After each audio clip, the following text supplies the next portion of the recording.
This documentary was filmed in New Hampshire, one of the most beautiful and prosperous states in America. But in the midst of all the beauty and wealth lies a widespread problem, often hidden from public view, segregated in places we don't often visit, tucked away in the woods or in the recesses of our mind where we don't have to think about it. Homelessness. Over the next hour or so, we'll talk about the issues surrounding homelessness, from our misconceptions about who the homeless are to the all too pervasive problem of apathy.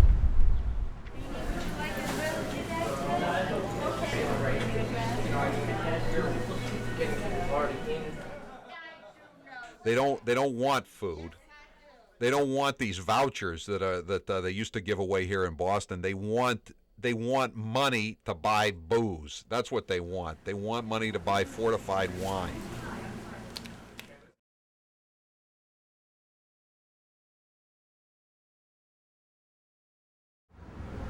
Among the many causes of homelessness, the lack of affordable housing units and the limited scale of housing assistance programs top the list.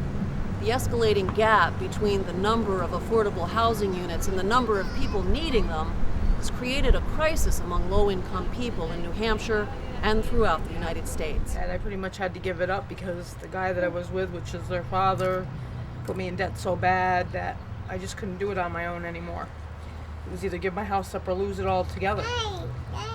The cost of living or the consumer price index has only gone up about less than 2% a year, but the cost of housing has gone up about 9 to 25% a year, depending on where you are.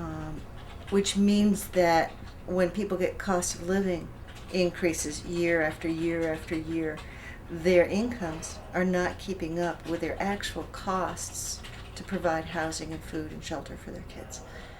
Amazed that a country that has had the ability to liberate Europe from fascism, to build an interstate highway system from coast to coast, to put a man on the moon, cannot rejigger our finances to see that we are building small, affordable, functional housing for lower income people.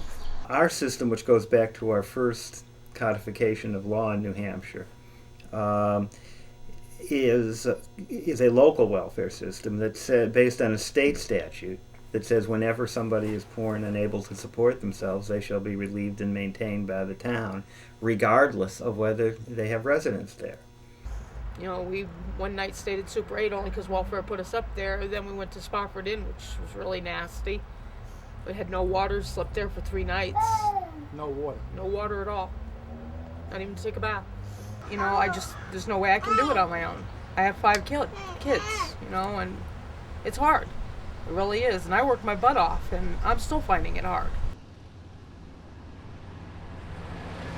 As long as we have zoning laws and each individual community can basically address the issue of zoning within their communities and whether or not they have affordable housing, we need to produce more affordable housing within the state. But I don't know that that's a fixable thing on a statewide level. Individual communities, the 230 some odd communities in New Hampshire, make individual decisions about whether affordable housing is appropriate for their community. And I think there are ways to sort of blend it in with other existing housing so that it kind of fits nicely for everybody. It's not stigmatizing, and that there are ways that it can improve the tax base of the community when bundled with larger projects.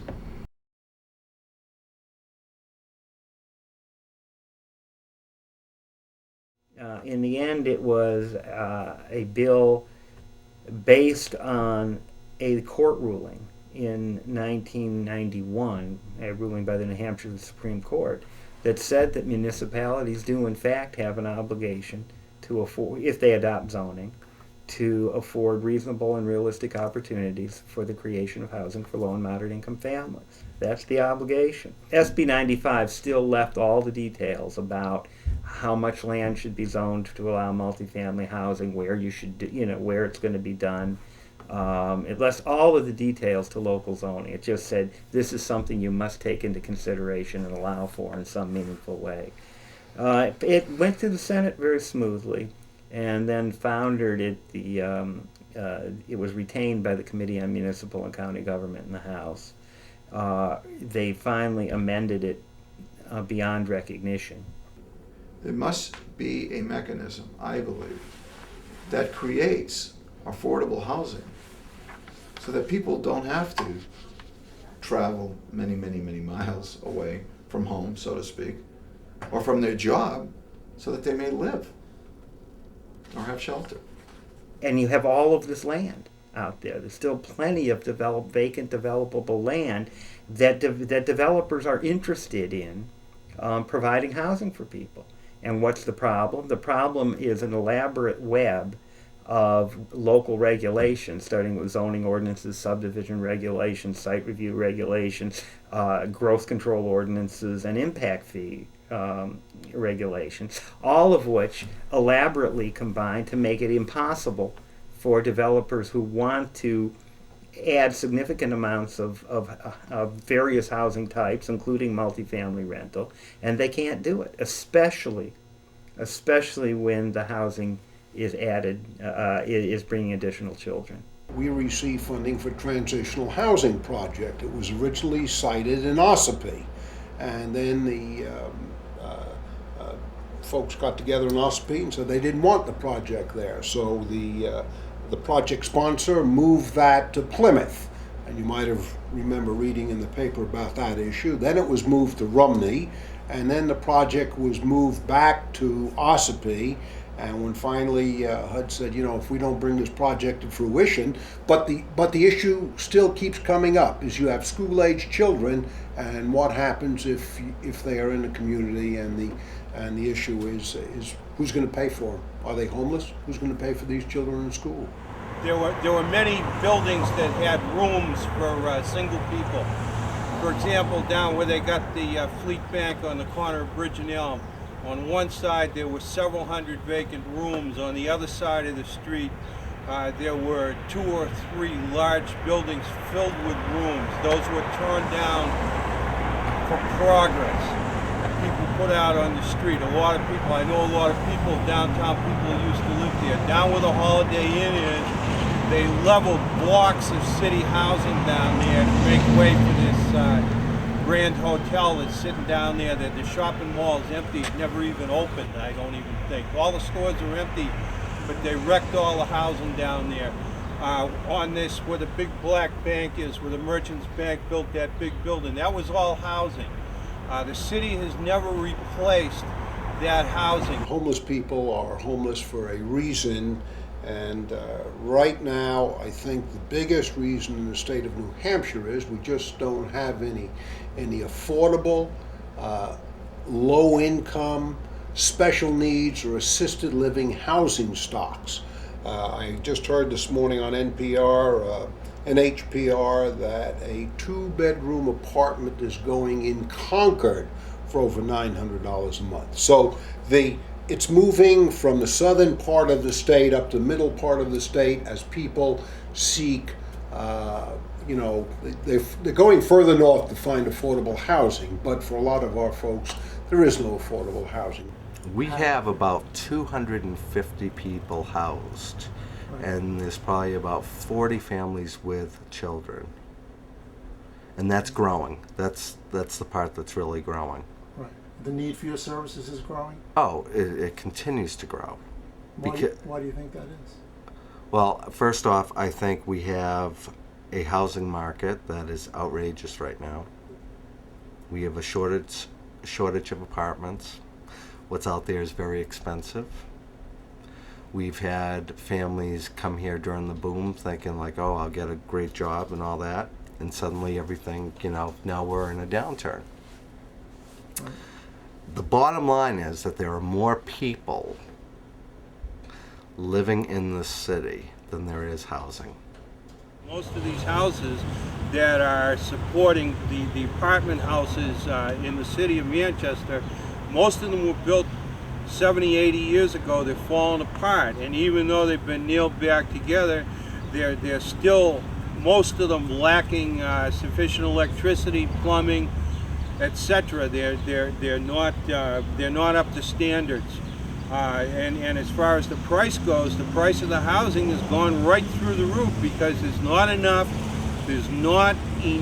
of it available, and you got people coming into Manchester from outside.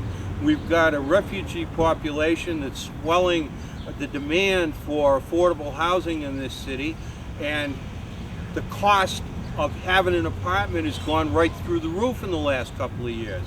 A person making the minimum wage, in fact, a husband and a wife making the minimum wage could not afford to rent a 2-bedroom apartment in the city of Manchester. There aren't any available in that price range. What we were told was there's a waiting list in housing. And when I talked to the senator, I won't mention his name, of course, but when I did talk to the senator intervened, and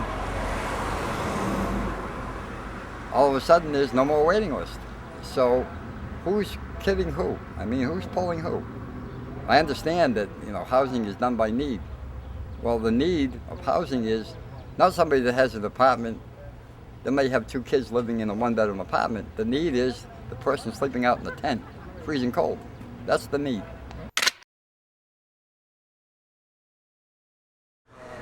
I think it's important that if we are going to expect people to work to address their issues, to better themselves, that we need to have places for them to go once they attain a level where they'll be able to be more self-sufficient.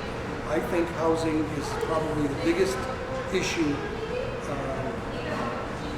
next to the substance abuse issues, the mental health issues. I think that's the next biggest issue that we have to deal with in this area. We have folks that are ready to leave, but no place to go. It's part of the National Soup Kitchen and Shelter. We've had people that come to the shelter and they have no place to live. We only have 3 transitional apartments. So when one becomes available, these people, we put them into these apartments that are furnished, and the majority of the money is through donations. We wouldn't have this if the people didn't give us money. And these people are allowed to stay. It's supposed to be 2 years, but because of the economy right now, it's they extend it longer. This helps. It's a minimum amount of money they pay for rent, and they get on their feet. They get to save money, and by the time they leave, they're able to maintain their own apartment whole without any help at all from us. Now this is called transitional housing? Yeah. Can you explain to me what that is? Basically, like, they take people that are homeless and offer them a chance to better themselves. You have to excuse me, I'm talking funny because of my teeth. All right. I can understand. Like, for us, it's a 2-year program, and they set up like IDA accounts for us, and we put money into them, and they match it 3-to-1 if we use it towards the goal that we set when we made it, which was a down deposit on a home for us. And then it's like a low income, like we pay $469 a month instead of like $800 or $1,000, For the apartment? Yeah. And we don't pay utilities. Right. So basically, like, it's a program to get people back to independent living, but at low cost, I would say. To the extent that we can combine affordable housing with programs, and I like the ones that are actually in-house programs, that help people meet their other rehabilitative needs, that I think becomes an important protection against a repetition of homelessness. It provides a way to break out of the cycle of homelessness. So that education. Sure, absolutely. Vocational Right. training is a big deal. Learning how to use a computer. Right. Some people need help with just learning how to open a checking account and balance the checkbook. Not because they're stupid, but these are all things that a lot of middle class people take for granted that poorer people often have had no exposure to whatsoever. Are you planning on going back to work, or Yeah. I just finished school. also the transitional program helped me with that. They let me take courses at the Adult Learning Center. Like I took the accounting certificate program. Do you have a GED? I had a diploma from high school. You had a diploma, okay. And now you've got accounting? Now I got accounting certificate, yeah. So you can get a job? Yep. And they helped me make a resume, and I just sent one out like Friday, so Great. gonna send more out, but there's not that many jobs for accounting right now. If they didn't have this program, like we would still probably be homeless because there's nothing, there isn't that, when you hit that bottom, it is just so hard to get out of there. Families with children are among the fastest growing segments of the homeless population. The U.S. Conference of Mayors reported that in 2002, families comprised 41% of the urban homeless population, an increase of 5% in just 2 years. In rural areas, research indicates that families, single mothers, and children make up the largest group of people who are homeless. According to national statistics from the Urban Institute, children make up approximately 39% of the homeless population in the United States. Can you tell me what you think the average age of a homeless person in the United States is? Probably between 18 and 24. Between 40 and 50. 20 to 35. Probably about 21. A lot of people don't know that the average age of a homeless person in the United States is 9. Yeah. They don't understand that. They're children. And homeless, people that are homeless don't only live on the street. They stay with friends in apartments, but they're still homeless. In 2001, the National Coalition for the Homeless reported that approximately 42% of people experiencing homelessness are employed. Many of these workers are employed by day labor agencies, an industry characterized by low pay, no job security, no health insurance, and inadequate worker protections. See, probably about 6 months now since I lost my job. What were you doing? I was working at Mike's Pub and Grub. Right. As a cleaner, cleaning up at night, stock and stuff like that. Right. And he had to lay me off because he was doing it himself. And you haven't been able to find anything since? No, except through Labor Ready, but you can't plan on that every single day. Right. And even if you did, you gotta have 2 months rent in order to get a place. And that's over $1,000. You don't have it. Not to get in. And then once you get in, you can't depend on Labor Ready because even if you're on a steady ticket, it might only be worth, say, a month. Then what are you going to do after a month? After that steady ticket goes. You need a regular job. And even some of those regular jobs aren't going to pay you enough to keep an apartment in Manchester. The little income I get, even the room here is $500 and something, plus security and deposit, In order to afford to rent a 2-bedroom home at the nationally weighted fair market rate, a worker would have to earn $14.66 per hour, which is nearly 3 times the federal minimum wage, and still more than double the highest minimum wage among states that have enacted a higher standard. Right off the top, I believe that the minimum wage, the earning power of the current minimum wage in the year 2003 is equivalent to that of 1974. It's absurd. We need to raise that minimum wage up higher to reward work and good behavior. Most often it is housing that takes up the biggest proportion of a family's income.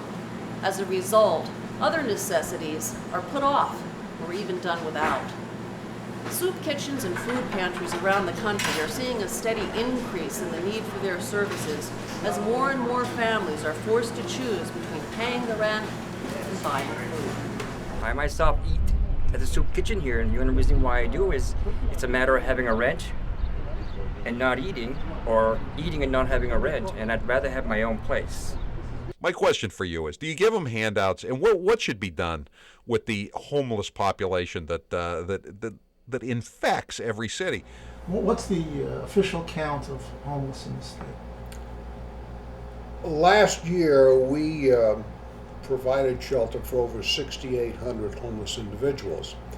The sad statistic is that there were over 13,000 that were turned away because the shelters were full.